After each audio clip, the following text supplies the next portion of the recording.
ಓಂ ಶಾಂತಿ. ಇಂದಿನ ದಿನಾಂಕ 6/12/2020. ಅವ್ಯಕ್ತ ಬಾಪ್ದಾದ ರಿವೈಸ್ 22/87. ಮಧುಬನ. ನೆನಪು, ಪವಿತ್ರತೆ ಹಾಗೂ ಸತ್ಯ ಸೇವಾದಾರಿಯ 3 ರೇಖೆಗಳು. ಇಂದು ಸರ್ವಸ್ನೇಹಿ ವಿಶ್ವ ಸೇವಾಧಾರಿ ತಂದೆಯು ತನ್ನ ಸದಾ ಸೇವಾದಾರಿಯಾದ ಮಕ್ಕಳೊಂದಿಗೆ ಮಿಲನ ಮಾಡಲು ಬಂದಿದ್ದಾರೆ. ಸೇವಾದಾರಿ ಬಾಪ್ದಾದಾರವರಿಗೆ ಸದಾ ತನ್ನ ಸಮಾನ ಸೇವಾದಾರಿ ಮಕ್ಕಳೇ ಪ್ರಿಯರಾಗುತ್ತಾರೆ. ಇಂದು ವಿಶೇಷವಾಗಿ ಸರ್ವ ಸೇವಾದಾರಿ ಮಕ್ಕಳ ಮಸ್ತಕದಲ್ಲಿ ಹೊಳೆಯುತ್ತಿರುವಂತಹ 3 ರೇಖೆಗಳನ್ನು ವಿಶೇಷವಾಗಿ ನೋಡುತ್ತಿದ್ದೇವೆ. ಪ್ರತಿಯೊಬ್ಬರ ಮಸ್ತಕದಲ್ಲಿ ತ್ರಿಮೂರ್ತಿ ತಿಲಕದಂತೆ ಹೊಳೆಯುತ್ತಿದೆ. ಈ 3 ರೇಖೆಗಳು ಯಾವುದರ ಚಿಹ್ನೆಯಾಗಿದೆ? ಈ 3 ಪ್ರಕಾರದ ತಿಲಕದ ಮೂಲಕ ವರ್ತಮಾನದಲ್ಲಿನ ಪ್ರತಿಯೊಂದು ಮಕ್ಕಳ ಫಲಿತಾಂಶವನ್ನು ನೋಡುತ್ತಿದ್ದೇವೆ. ಒಂದಾಗಿದೆ ಸಂಪೂರ್ಣ ಯೋಗಿ ಜೀವನದ ರೇಖೆ, ಇನ್ನೊಂದು ಪವಿತ್ರತೆಯ ರೇಖೆ ಹಾಗೂ 3ನೆಯದು ಸತ್ಯ ಸೇವಾದಾರಿಯ ರೇಖೆ. ಪ್ರತಿಯೊಂದು ಮಕ್ಕಳಲ್ಲಿ ಈ 3 ರೇಖೆಗಳಲ್ಲಿನ ಫಲಿತಾಂಶವನ್ನು ನೋಡುತ್ತಿದ್ದೇವೆ. ನೆನಪಿನ ರೇಖೆಯಂತೂ ಎಲ್ಲರಲ್ಲಿಯೂ ಹೊಳೆಯುತ್ತಿದೆ, ಆದರೆ ನಂಬರ್ ವಾರ್ ಆಗಿದೆ. ಕೆಲವರ ರೇಖೆಯು ಆದಿಯಿಂದ ಈಗಿನವರೆಗೂ ಅವ್ಯಭಿಚಾರಿಯಾಗಿದೆ, ಅರ್ಥಾತ್ ಸದಾ ಒಬ್ಬ ತಂದೆಯ ಲಗನಿನಲ್ಲಿ ಮಗ್ನರಾಗಿರುವವರು ಆಗಿದ್ದಾರೆ. ಇನ್ನೊಂದು ಮಾತು, ಸದಾ ಅಟೂಟವಾಗಿದೆಯೇ? ಸದಾ ನೇರವಾದ ರೇಖೆ ಅಂದರೆ ಸದಾಕಾಲ ಒಬ್ಬ ತಂದೆಯೊಂದಿಗೆ ಡೈರೆಕ್ಟ್ ಸರ್ವ ಸಂಬಂಧದ ಲಗನಿನಲ್ಲಿ ಮಗ್ನರಾಗಿರುವವರು ಆಗಿದ್ದೀರಾ, ಅಥವಾ ನಿಮಿತ್ತವಾದ ಆತ್ಮರ ಮೂಲಕ ತಂದೆಯೊಂದಿಗೆ ಸಂಬಂಧ ಜೋಡಿಸುವ ಅನುಭವಿ ಆಗಿದ್ದೀರಾ? ಡೈರೆಕ್ಟ್ ತಂದೆಯ ಆಶ್ರಯದಲ್ಲಿದ್ದೀರಾ, ಅಥವಾ ಯಾವುದಾದರೂ ಆತ್ಮನ ಆಶ್ರಯದ ಮೂಲಕ ತಂದೆಯ ಆಶ್ರಯವಿದೆಯೇ? ಒಂದಿದೆ ನೇರವಾದ ರೇಖೆ ಇರುವವರು, ಇನ್ನೊಬ್ಬರು ಮಧ್ಯದಲ್ಲಿ ಸ್ವಲ್ಪ ಅಂಕುಡೊಂಕಾದ ರೇಖೆ ಇರುವವರು. ಇದಾಗಿದೆ ನೆನಪಿನ ರೇಖೆಯುಳ್ಳವರ ವಿಶೇಷತೆಗಳು. 2ನೆಯ ಪ್ರಕಾರ ಸಂಪೂರ್ಣವಾಗಿರುವವರ ಪವಿತ್ರತೆಯ ರೇಖೆಯಲ್ಲಿಯೂ ನಂಬರ್ ವಾರ್ ಇದ್ದಾರೆ. ಒಂದಿದೆ ಬ್ರಾಹ್ಮಣ ಜೀವನವಾಗುತ್ತಿದ್ದಂತೆಯೇ ಬ್ರಾಹ್ಮಣ ಜೀವನದ ವರದಾನವು ತಂದೆಯವರ ಮೂಲಕ ವಿಶೇಷವಾಗಿ ಪ್ರಾಪ್ತಿ ಮಾಡಿಕೊಂಡು ಈ ವರದಾನವನ್ನು ಸದಾ ಹಾಗೂ ಸಹಜವಾಗಿಯೇ ಜೀವನದಲ್ಲಿ ಅನುಭವ ಮಾಡುವವರು. ಅಂಥವರ ರೇಖೆಯು ಆದಿಯಿಂದ ಈಗಿನವರೆಗೂ ನೇರವಾಗಿಯೇ ಇದೆ. ಇನ್ನೊಂದು ಬ್ರಾಹ್ಮಣ ಜೀವನದ ಈ ವರದಾನವನ್ನು ಅಧಿಕಾರದ ರೂಪದಲ್ಲಿ ಅನುಭವ ಮಾಡುವುದಿಲ್ಲ. ಕೆಲವೊಮ್ಮೆ ಸಹಜ, ಕೆಲವೊಮ್ಮೆ ಪರಿಶ್ರಮದಿಂದ, ಬಹಳ ಪುರುಷಾರ್ಥದಿಂದ ವರದಾನವನ್ನು ತನ್ನದನ್ನಾಗಿ ಮಾಡಿಕೊಳ್ಳುವವರು ಇದ್ದಾರೆ. ಅಂಥವರ ರೇಖೆಯು ಸದಾ ನೇರ ಹಾಗೂ ಹೊಳೆಯುತ್ತಿರುವಂತೆ ಇರುವುದಿಲ್ಲ. ವಾಸ್ತವದಲ್ಲಿ ನೆನಪು ಅಥವಾ ಸೇವೆಯು ಸಫಲತೆಯ ಆಧಾರವಾಗಿರುವುದು ಪವಿತ್ರತೆಯಾಗಿದೆ. ಕೇವಲ ಬ್ರಹ್ಮಚಾರಿ ಆಗಿರುವುದು ಪವಿತ್ರತೆಯಲ್ಲ, ಆದರೆ ಪವಿತ್ರತೆಯ ಸಂಪೂರ್ಣ ರೂಪವಾಗಿದೆ. ಬ್ರಹ್ಮಚಾರಿಯಾಗುವುದರ ಜೊತೆಗೆ ಬ್ರಹ್ಮಚಾರಿಯೂ ಆಗಿರಬೇಕು. ಬ್ರಹ್ಮಚಾರಿ ಅಂದರೆ ಬ್ರಹ್ಮರವರ ಆಚರಣೆಯ ಅನುಸಾರ ನಡೆಯುವವರು. ಅದಕ್ಕೆ ಫಾಲೋ ಫಾದರ್ ಎಂದು ಹೇಳಲಾಗುತ್ತದೆ, ಏಕೆಂದರೆ ಬ್ರಹ್ಮ ತಂದೆಯನ್ನು ಫಾಲೋ ಮಾಡಬೇಕಾಗಿದೆ. ಸ್ಥಿತಿಯಲ್ಲಿ ಶಿವತಂದೆಯ ಸಮಾನರಾಗಬೇಕಾಗಿದೆ, ಆದರೆ ಆಚರಣೆ ಅಥವಾ ಕರ್ಮದಲ್ಲಿ ಬ್ರಹ್ಮ ತಂದೆಯನ್ನು ಫಾಲೋ ಮಾಡಬೇಕಾಗಿದೆ. ಪ್ರತಿ ಹೆಜ್ಜೆಯಲ್ಲಿ ಬ್ರಹ್ಮಚಾರಿ ಬ್ರಹ್ಮಚರ್ಯದ ವ್ರತವು ಸದಾ ಸಂಕಲ್ಪ ಹಾಗೂ ಸ್ವಪ್ನದವರೆಗೂ ಇರಲಿ.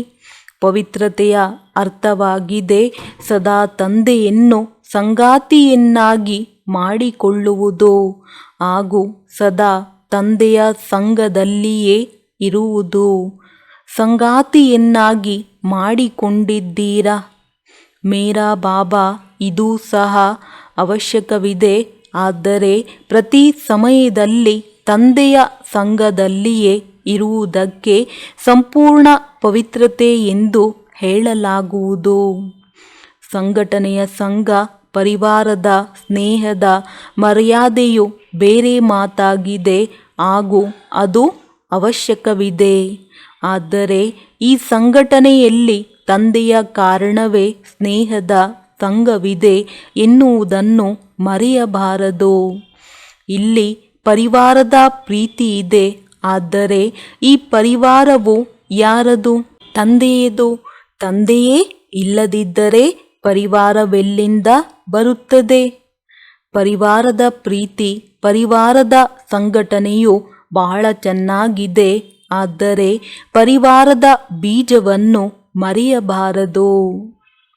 ತಂದೆಯನ್ನು ಬೀಜ ಮರೆತು ಪರಿವಾರವನ್ನೇ ಸಂಘವನ್ನಾಗಿ ಮಾಡಿಕೊಂಡು ಬಿಡುತ್ತಾರೆ. ಮಧ್ಯ ಮಧ್ಯದಲ್ಲಿ ತಂದೆಯನ್ನು ಬಿಟ್ಟರೆ ಖಾಲಿ ಜಾಗ ಆಗಿಬಿಟ್ಟಿತು. ಆ ಜಾಗದಲ್ಲಿ ಮಾಯೆಯು ಬಂದು ಬಿಡುತ್ತದೆ. ಆದ್ದರಿಂದ ಸ್ನೇಹದಲ್ಲಿರುತ್ತಾ ಸ್ನೇಹವನ್ನು ಕೊಡುತ್ತಾ ಕೊಡುತ್ತಾ ಸಮೂಹವನ್ನು ಮರೆಯಬಾರದು. ಇದಕ್ಕೆ ಪವಿತ್ರತೆ ಎಂದು ಹೇಳಲಾಗುತ್ತದೆ. ಇದನ್ನು ತಿಳಿದುಕೊಳ್ಳುವುದರಲ್ಲಿ ಬುದ್ಧಿವಂತರು ಆಗಿದ್ದೀರಲ್ಲವೇ? ಹಲವು ಮಕ್ಕಳಿಗೆ ಸಂಪೂರ್ಣ ಪವಿತ್ರತೆಯ ಸ್ಥಿತಿಯಲ್ಲಿ ಅಭಿವೃದ್ಧಿ ಹೊಂದುವುದರಲ್ಲಿ ಪರಿಶ್ರಮವೆನಿಸುತ್ತದೆ. ಆದ್ದರಿಂದ ಮಧ್ಯ ಮಧ್ಯದಲ್ಲಿ ಯಾರನ್ನಾದರೂ ಸಂಗಾತಿಯನ್ನಾಗಿ ಮಾಡಿಕೊಳ್ಳುವ ಸಂಕಲ್ಪವು ಬರುತ್ತದೆ ಮತ್ತು ಸಂಘವು ಅವಶ್ಯಕತೆವಿದೆ ಎಂಬ ಸಂಕಲ್ಪವು ಬರುತ್ತದೆ. ನಾವು ಸನ್ಯಾಸಿಗಳಂತೂ ಆಗಬಾರದು. ಆದರೆ ಆತ್ಮರುಗಳ ಸಂಘದಲ್ಲಿರುತ್ತಾ ತಂದೆಯ ಸಂಘವನ್ನು ಮರೆತು ಬಿಡಬಾರದು. ಇಲ್ಲದಿದ್ದರೆ ಸಮಯದಲ್ಲಿ ಆತ್ಮನ ಸಂಘದ ನೆನಪು ಬರುತ್ತದೆ ಮತ್ತು ತಂದೆಯ ನೆನಪು ಮರೆತು ಹೋಗುತ್ತದೆ.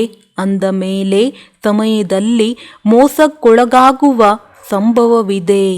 ಏಕೆಂದರೆ ಸಾಕಾರ ದೇಹಧಾರಿಯ ಆಶ್ರಯದ ಹವ್ಯಾಸ ಇರುತ್ತದೆ ಎಂದರೆ ಅವ್ಯಕ್ತ ಬಾಬಾ ಹಾಗೂ ನಿರಾಕಾರ ಬಾಬಾರವರ ನೆನಪು ನಂತರದಲ್ಲಿ ಬರುತ್ತದೆ. ಆದರೆ ಮೊದಲು ದೇಹಧಾರಿಯ ನೆನಪು ಬರುತ್ತದೆ. ಒಂದು ವೇಳೆ ಯಾವುದೇ ಸಮಯದಲ್ಲಿ ಮೊದಲು ಸಾಕಾರನ ಆಶ್ರಯವು ನೆನಪಿಗೆ ಬಂದಿತೆಂದರೆ ಅವರು ನಂಬರ್ 1 ಆಗಿಬಿಟ್ಟರು. ತಂದೆಯು ನಂಬರ್ 2 ಆಗಿಬಿಟ್ಟರು. ಯಾರು ತಂದೆಯನ್ನು 2ನೇ ನಂಬರಿನಲ್ಲಿ ಇಡುತ್ತಾರೆಯೋ ಅವರಿಗೆ ಪದವಿ ಏನು ಸಿಗುತ್ತದೆ? ನಂಬರ್ 1 ಅಥವಾ 2? ಕೇವಲ ಸಹಯೋಗ ತೆಗೆದುಕೊಳ್ಳುವುದು, ಸ್ನೇಹಿ ಆಗಿರುವುದು ಬೇರೆ ಮಾತು. ಆದರೆ ಆಶ್ರಯವನ್ನಾಗಿ ಮಾಡಿಕೊಳ್ಳುವುದೇ ಬೇರೆ ಮಾತಾಗಿದೆ. ಇದು ಬಹಳ ಗುಹ್ಯ ಮಾತಾಗಿದೆ ಮತ್ತು ಇದನ್ನು ಯಥಾರ್ಥ ರೀತಿಯಿಂದ ತಿಳಿಯಬೇಕಾಗುತ್ತದೆ. ಕೆಲವರು ಸಂಘಟನೆಯಲ್ಲಿ ಸ್ನೇಹಿ ಆಗುವುದರ ಬದಲು ಭಿನ್ನರಾಗಿ ಬಿಡುತ್ತಾರೆ. ನಾವೆಲ್ಲಾದರೂ ಸಿಲುಕುತ್ತೇವೆ ಏನೋ ಗೊತ್ತಿಲ್ಲ, ಇದರಿಂದ ದೂರವಾಗಿ ಇರುವುದು ಸರಿ ಎಂದು ಭಯಪಡುತ್ತಾರೆ. ಆದರೆ ಹೀಗಿರಬಾರದು. 21 ಜನ್ಮಗಳೂ ಸಹ ಪ್ರವೃತ್ತಿಯಲ್ಲಿ ಪರಿವಾರದಲ್ಲಿ ಇರಬೇಕಲ್ಲವೇ? ಅಂದ ಮೇಲೆ ಭಯದ ಕಾರಣ ದೂರವಾಗುತ್ತೀರಿ. ಭಿನ್ನವಾಗಿ ಬಿಡುತ್ತೀರೆಂದರೆ ಅದು ಕರ್ಮ ಸನ್ಯಾಸಿಯ ಸಂಸ್ಕಾರವಾಗಿ ಬಿಡುತ್ತದೆ. ಕರ್ಮಯೋಗಿ ಆಗಬೇಕಾಗಿದೆ, ಕರ್ಮ ಸನ್ಯಾಸಿಯಲ್ಲ. ಸಂಘಟನೆಯಲ್ಲಿ ಇರಬೇಕು, ಸ್ನೇಹಿಯಾಗಬೇಕು. ಆದರೆ ಸದಾ ಬುದ್ಧಿಯ ಆಶ್ರಯವು ಒಬ್ಬ ತಂದೆಯಾಗಿರಲಿ ಮತ್ಯಾರೂ ಆಗಿರಬಾರದು. ಬುದ್ಧಿಯನ್ನು ಯಾವುದೋ ಆತ್ಮದ ಜೊತೆ ಅಥವಾ ಗುಣ ಅಥವಾ ಯಾವುದಾದರೂ ವಿಶೇಷತೆಯು ಆಕರ್ಷಿಸಬಾರದು. ಇದಕ್ಕೆ ಪವಿತ್ರತೆ ಎಂದು ಹೇಳಲಾಗುತ್ತದೆ. ಪವಿತ್ರತೆಯಲ್ಲಿ ಪರಿಶ್ರಮವೆನಿಸುತ್ತದೆ. ಇದರಿಂದ ಸಿದ್ಧವಾಗುತ್ತದೆ. ವರದಾತ ತಂದೆಯಿಂದ ಜನ್ಮದ ವರದಾನವನ್ನು ಪಡೆದಿಲ್ಲ. ವರದಾನದಲ್ಲಿ ಪರಿಶ್ರಮವೂ ಆಗುವುದಿಲ್ಲ. ಪ್ರತಿಯೊಬ್ಬ ಬ್ರಾಹ್ಮಣ ಆತ್ಮನಿಗೂ ಬ್ರಾಹ್ಮಣ ಜನ್ಮದ ಮೊದಲ ವರದಾನ ಪವಿತ್ರ ಭವ, ಯೋಗಿ ಭವದ ವರದಾನವು ಸಿಕ್ಕಿರುತ್ತದೆ. ಅಂದ ಮೇಲೆ ತಮ್ಮೊಂದಿಗೆ ತಾವು ಕೇಳಿಕೊಳ್ಳಿ, ಪವಿತ್ರತೆಯ ವರದಾನಿ ಆಗಿದ್ದೇನೆಯೇ ಅಥವಾ ಪರಿಶ್ರಮಪಟ್ಟು ಪವಿತ್ರತೆಯನ್ನು ಧಾರಣೆ ಮಾಡಿದ್ದೇನೆಯೇ? ನಮ್ಮದು ಬ್ರಾಹ್ಮಣ ಜನ್ಮವಾಗಿದೆ ಎನ್ನುವುದು ನೆನಪಿಟ್ಟುಕೊಳ್ಳಿರಿ. ಕೇವಲ ಜೀವನ ಪರಿವರ್ತನೆಯಲ್ಲ, ಆದರೆ ಬ್ರಾಹ್ಮಣ ಜನ್ಮದ ಆಧಾರದ ಮೇಲೆ ಜೀವನದ ಪರಿವರ್ತನೆಯಾಗಿದೆ. ಜನ್ಮದ ಸಂಸ್ಕಾರವು ಬಹಳ ಸಹಜ ಮತ್ತು ಸ್ವತಃವಾಗಿ ಇರುತ್ತದೆ. ತಾವುಗಳು ಪರಸ್ಪರದಲ್ಲಿ ಹೇಳುತ್ತೀರಲ್ಲವೇ, ಜನ್ಮವಾದಾಗಿನಿಂದಲೂ ಇದೇ ಸಂಸ್ಕಾರವಿದೆ. ಬ್ರಾಹ್ಮಣ ಜನ್ಮದ ಸಂಸ್ಕಾರವೇ ಆಗಿದೆ ಯೋಗಿ ಭವ, ಪವಿತ್ರ ಭವ.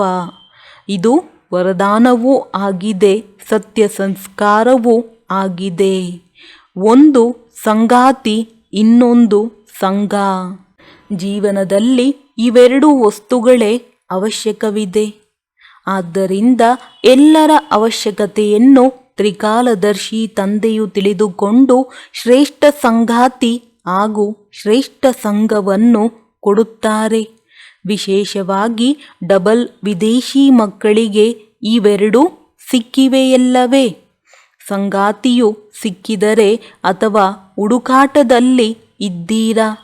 ಅಂದ ಮೇಲೆ ಪವಿತ್ರತೆಯನ್ನು ಸತ್ಯ ಸಂಸ್ಕಾರದ ರೂಪದಲ್ಲಿ ಅನುಭವ ಮಾಡುವುದಕ್ಕೆ ಹೇಳಲಾಗುತ್ತದೆ. ಶ್ರೇಷ್ಠ ಭಾಗ್ಯ ಅಥವಾ ಶ್ರೇಷ್ಠ ರೇಖೆಯುಳ್ಳವರು. ಫೌಂಡೇಶನ್ ಪರಿಪಕ್ವವಾಗಿದೆ ಅಲ್ಲವೇ? ಮೂರನೇ ರೇಖೆಯಾಗಿದೆ ಸತ್ಯ ಸೇವಾದಾರಿಯಾಗಿರುವ ರೇಖೆ. ಸೇವಾದಾರಿಯ ರೇಖೆಯು ಎಲ್ಲರ ಮಸ್ತಕದಲ್ಲಿದೆ. ಸೇವೆ ಇಲ್ಲದೆ ಇರುವುದಕ್ಕೆ ಆಗುವುದಿಲ್ಲ. ಸೇವೆಯು ಬ್ರಾಹ್ಮಣ ಜೀವನವನ್ನು ಸದಾ ನಿರ್ವಿಘ್ನವನ್ನಾಗಿ ಮಾಡುವ ಸಾಧನವೂ ಆಗಿದೆ ಮತ್ತು ಅದರಲ್ಲಿಯೇ ವಿಘ್ನಗಳ ಪರೀಕ್ಷೆಯೂ ಸಹ ಹೆಚ್ಚಾಗಿ ಬರುತ್ತದೆ. ನಿರ್ವಿಘ್ನ ಸೇವಾದಾರಿಯನ್ನೇ ಸತ್ಯ ಸೇವಾದಾರಿ ಎಂದು ಹೇಳಲಾಗುತ್ತದೆ. ವಿಘ್ನವು ಬರುವುದೂ ಸಹ ಡ್ರಾಮಾದಲ್ಲಿ ನೋಂದಣಿಯಾಗಿದೆ. ವಿಘ್ನವು ಬರಲೇಬೇಕು ಮತ್ತು ಬರುತ್ತಲೇ ಇರುತ್ತದೆ, ಏಕೆಂದರೆ ಈ ವಿಘ್ನ ಅಥವಾ ಪರೀಕ್ಷೆಯೂ ಸಹ ತಮ್ಮನ್ನು ಅನುಭವಿಯನ್ನಾಗಿ ಮಾಡುತ್ತದೆ. ಇದನ್ನು ವಿಘ್ನವೆಂದು ತಿಳಿದುಕೊಳ್ಳದೆ ಅನುಭವದ ಉನ್ನತಿಯಾಗುತ್ತಿದೆ ಎಂಬ ಭಾವದಿಂದ ನೋಡುತ್ತೀರೆಂದರೆ ಉನ್ನತಿಯ ಏಣಿಯನ್ನು ಹತ್ತುತ್ತಿರುವಂತೆ ಅನುಭವವಾಗುತ್ತದೆ. ಇದಕ್ಕಿಂತಲೂ ಉನ್ನತಿಯಲ್ಲಿ ಹೋಗಬೇಕಾಗಿದೆ, ಏಕೆಂದರೆ ಸೇವೆ ಅಂದರೆ ಸಂಘಟನೆಯ ಸರ್ವ ಆತ್ಮರುಗಳ ಆಶೀರ್ವಾದದ ಅನುಭವ ಮಾಡುವುದು ಎಂದರ್ಥ. ಸೇವಾ ಕಾರ್ಯದಲ್ಲಿ ಸರ್ವರ ಆಶೀರ್ವಾದಗಳು ಸಿಗುವ ಸಾಧನವಾಗಿದೆ. ಈ ವಿಧಿಯಿಂದ, ಈ ವೃತ್ತಿಯಿಂದ ನೋಡುತ್ತೀರೆಂದರೆ ಸದಾ ಇಂತಹ ಅನುಭವ ಮಾಡುವಿರಿ. ಅನುಭವದ ಅಥಾರಿಟಿ ಅನುಭವವಾಗುತ್ತದೆ ಹಾಗೂ ಪ್ರಗತಿಯಾಗುತ್ತಿರುವ ಅನುಭವವಾಗುತ್ತದೆ. ವಿಘ್ನವನ್ನು ವಿಘ್ನವೆಂದು ತಿಳಿಯಬಾರದು ಮತ್ತು ವಿಘ್ನದ ಅರ್ಥವೇ ಆಗಿದೆ ನಿಮಿತ್ತರಾಗಿರುವ ಆತ್ಮರು ವಿಘ್ನಕಾರಿ ಆತ್ಮರೆಂದು ತಿಳಿಯಬಾರದು. ಅನುಭವವನ್ನಾಗಿ ಮಾಡುವ ಶಿಕ್ಷಕನೆಂದು ತಿಳಿಯಿರಿ. ಯಾವಾಗ ತಾವೇ ಹೇಳುತ್ತೀರಿ. ನಿಂದನೆ ಮಾಡುವವರನ್ನು ಮಿತ್ರರೆಂದು ತಿಳಿಯಿರಿ. ಅಂದ ಮೇಲೆ ವಿಘ್ನಗಳನ್ನು ಪಾರು ಮಾಡಿಸುತ್ತಾ ಅನುಭವಿಯನ್ನಾಗಿ ಮಾಡಿಸುವ ಶಿಕ್ಷಕವಾಯಿತಲ್ಲವೇ? ಪಾಠ ಓದಿಸಿತ್ತಲ್ಲವೇ? ವರ್ತಮಾನದಲ್ಲಿ ರೋಗಗಳನ್ನು ಸಮಾಪ್ತಿಗೊಳಿಸುವ ವೈದ್ಯರುಗಳು ವ್ಯಾಯಾಮ ಮಾಡಿಸುತ್ತಾರೆ. ವ್ಯಾಯಾಮ ಮಾಡುವಾಗ ಮೊದಲು ನೋವಾಗುತ್ತದೆ. ಆದರೆ ಆ ನೋವು ಸದಾಕಾಲಕ್ಕಾಗಿ ನೋವನ್ನು ಶಮನಗೊಳಿಸಲು ನಿಮಿತ್ತವಾಗುತ್ತದೆ. ಇದು ಯಾರಿಗೆ ಅರ್ಥವಾಗುವುದಿಲ್ಲವೋ ಅವರು ಚೀರಾಡುತ್ತಾರೆ. ಹೇಳುತ್ತಾರೆ, ಇವರಂತೂ ನಮ್ಮ ನೋವನ್ನು ಇನ್ನೂ ಹೆಚ್ಚಿಸಿ ಬಿಟ್ಟರು. ಆದರೆ ಈ ನೋವಿನಲ್ಲಿ ಗುಪ್ತವಾಗಿರುವ ಔಷಧಿ ಇದೆ. ಇದೇ ರೀತಿಯಲ್ಲಿ ರೂಪವೂ ಬಲೆ ವಿಘ್ನದ್ದಾಗಿದೆ. ತಮಗೆ ವಿಘ್ನಕಾರಿ ಆತ್ಮನೆಂದು ಕಾಣಿಸುತ್ತದೆ.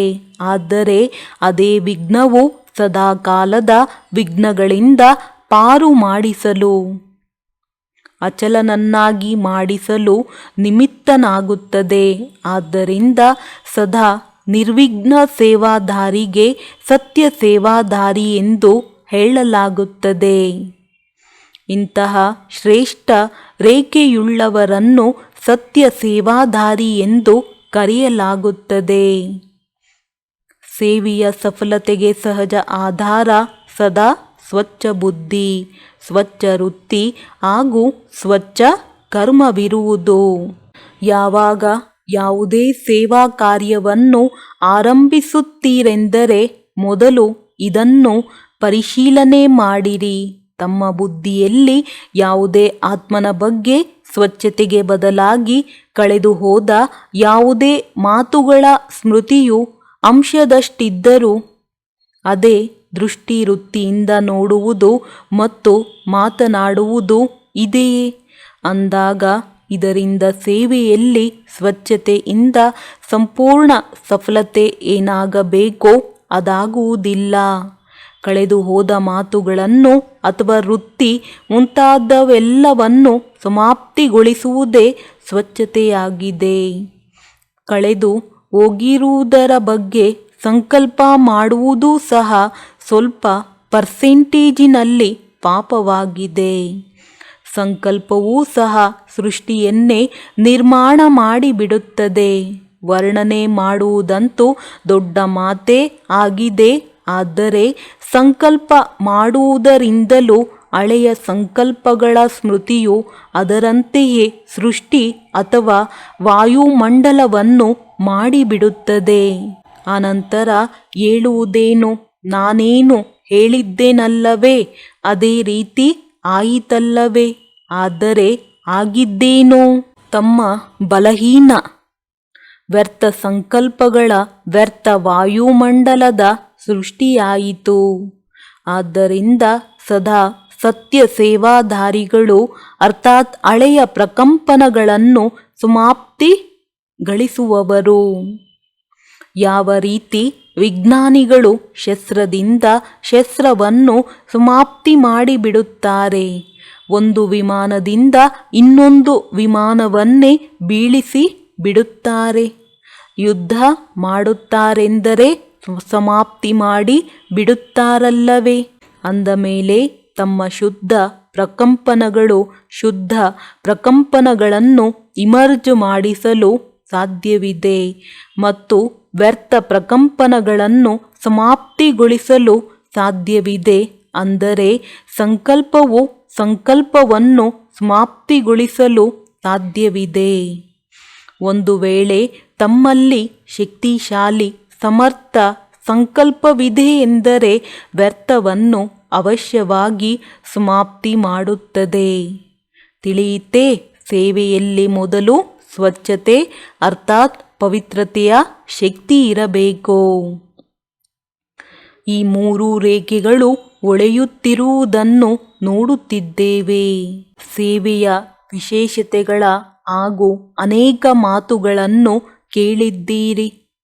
ಎಲ್ಲ ಮಾತುಗಳ ಸಾರವಾಗಿದೆ ನಿಸ್ವಾರ್ಥ ನಿರ್ವಿಕಲ್ಪ ಸ್ಥಿತಿಯಿಂದ ಸೇವೆಯನ್ನು ಮಾಡುವುದು ಸಫಲತೆಯ ಆಧಾರವಾಗಿದೆ.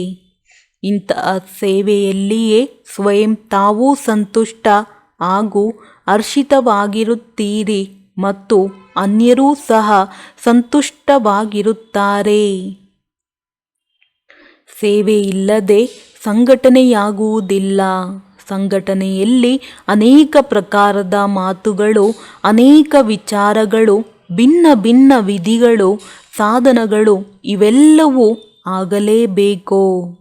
ಆದರೆ ಮಾತುಗಳು ಬರುತ್ತಿದ್ದರೂ, ಭಿನ್ನ ಭಿನ್ನ ಸಾಧನಗಳನ್ನು ಕೇಳುತ್ತಿದ್ದರೂ ಸದಾ ತಾವು ಅನೇಕರನ್ನು ಒಬ್ಬ ತಂದೆಯ ನೆನಪಿನಲ್ಲಿ ಒಂದು ಗೂಡಿಸುವವರು, ಏಕರಸ ಸ್ಥಿತಿಯಲ್ಲಿ ಇರುವವರಾಗಿ. ಎಂದಿಗೂ ಸಹ ಈಗ ಏನು ಮಾಡುವುದು ಬಹಳ ವಿಚಾರಗಳಾಗಿ ಬಿಟ್ಟಿದೆ. ಯಾರದನ್ನು ಒಪ್ಪುವುದು, ಯಾರದನ್ನು ಒಪ್ಪದಿರುವುದು, ಈ ಅನೇಕತೆಯಲ್ಲಿ ಗೊಂದಲರಾಗಬಾರದು. ಒಂದು ವೇಳೆ ನಿಸ್ವಾರ್ಥ ನಿರ್ವಿಕಲ್ಪ ಭಾವದಿಂದ ನಿರ್ಣಯವನ್ನು ತೆಗೆದುಕೊಳ್ಳುತ್ತೀರೆಂದರೆ ಯಾರಲ್ಲಿಯೂ ಎಂದಿಗೂ ಸ್ವಲ್ಪ ವ್ಯರ್ಥ ಸಂಕಲ್ಪವೂ ಬರುವುದಿಲ್ಲ.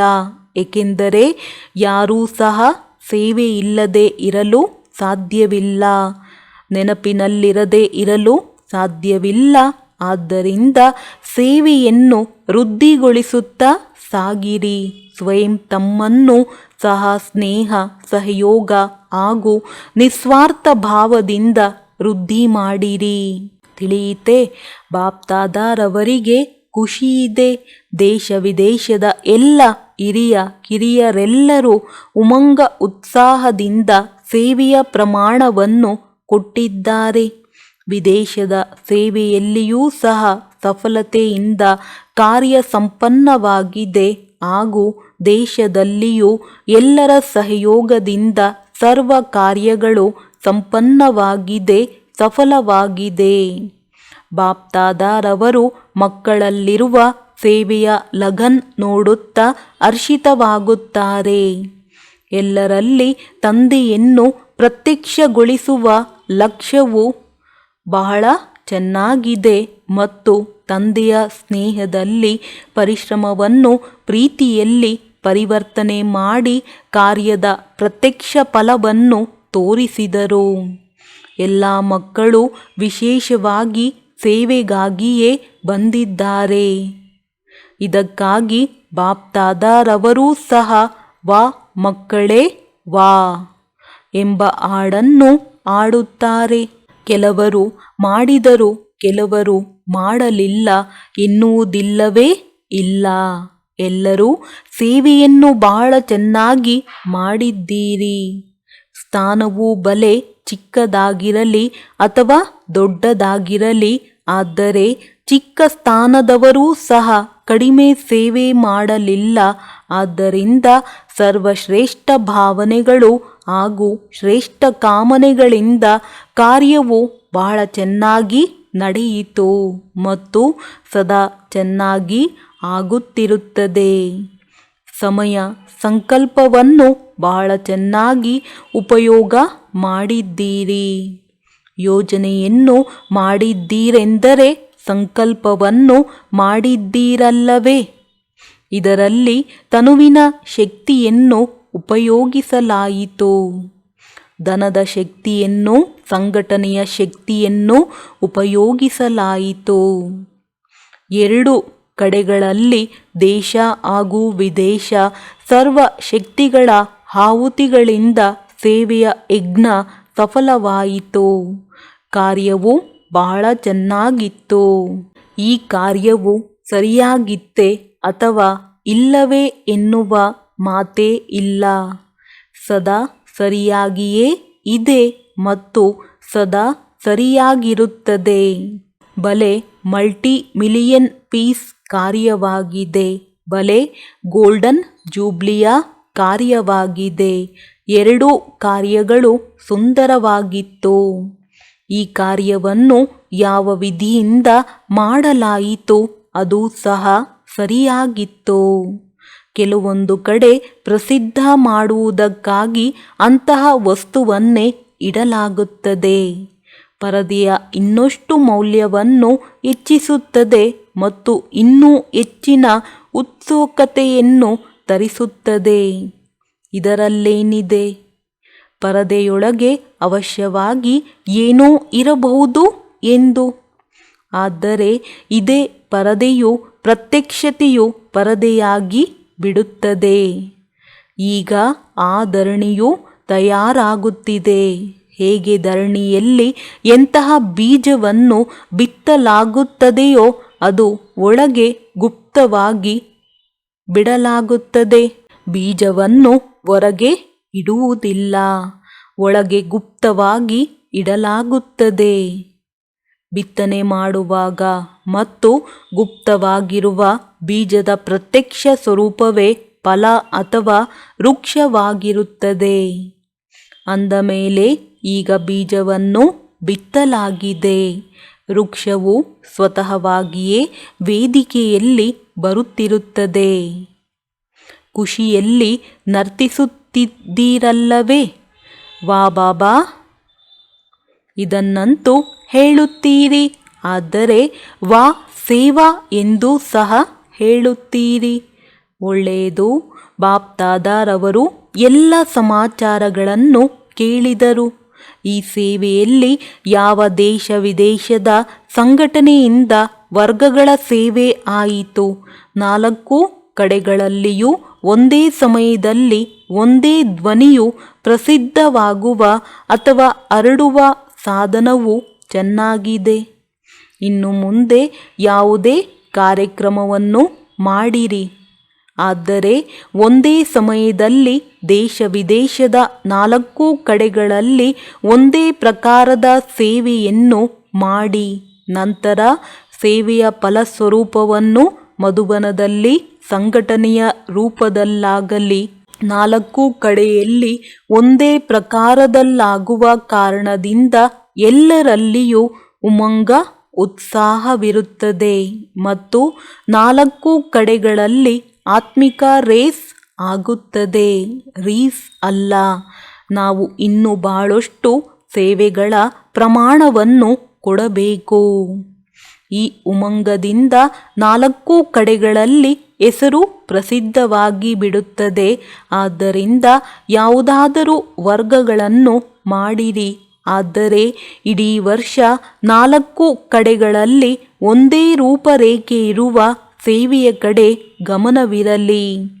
ಅದರಿಂದ ಆತ್ಮರಿಗೂ 4 ಕಡೆಗಳಲ್ಲಿನ ಸಂಘಟನೆಯನ್ನು ನೋಡುತ್ತಾ ಉಮಂಗ ಬರುತ್ತದೆ.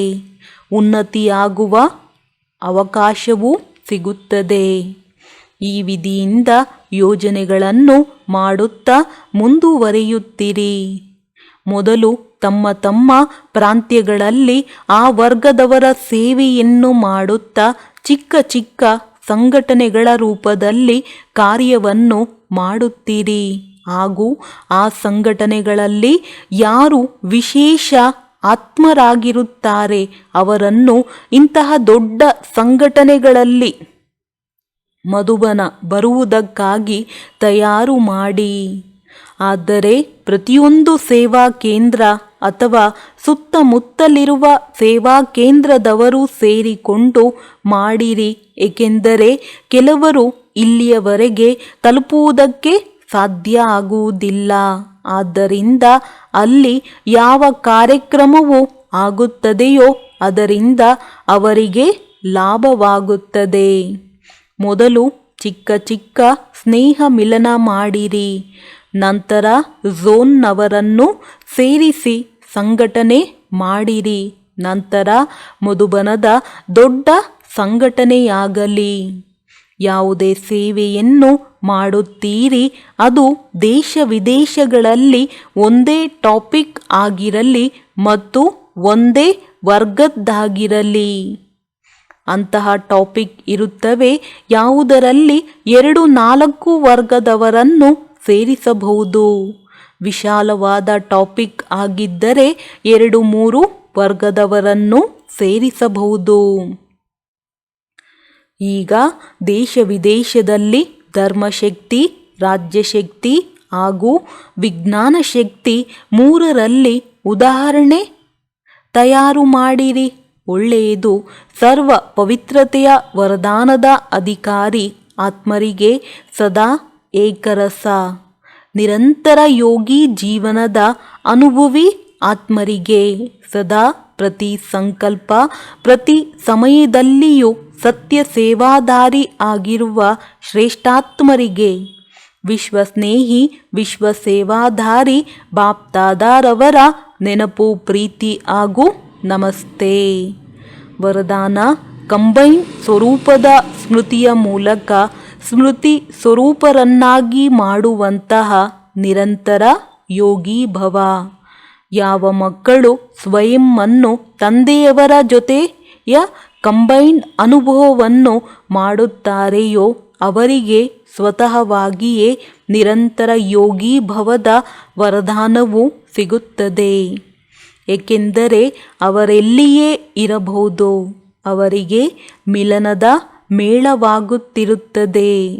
ಅವರನ್ನು ಮರೆಸಲು ಯಾರೆಷ್ಟಾದರೂ ಪ್ರಯತ್ನ ಪಡಬಹುದು, ಆದರೆ ಅವರು ಸ್ಮೃತಿ ಸ್ವರೂಪರಾಗಿ ಇರುತ್ತಾರೆ.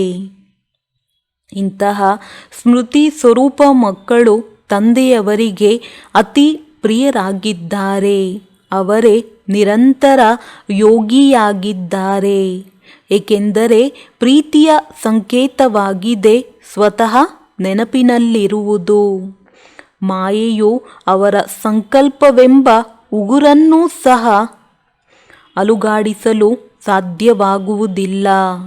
ಸ್ಲೋಗನ್: ಕಾರಣವನ್ನು ತಿಳಿಸುವ ಬದಲು ಅದರ ನಿವಾರಣೆ ಮಾಡುತ್ತೀರೆಂದರೆ ಆಶೀರ್ವಾದಗಳ ಅಧಿಕಾರಿ ಆಗಿಬಿಡುತ್ತೀರಿ. ಒಳ್ಳೆಯದು. ಓಂ ಶಾಂತಿ.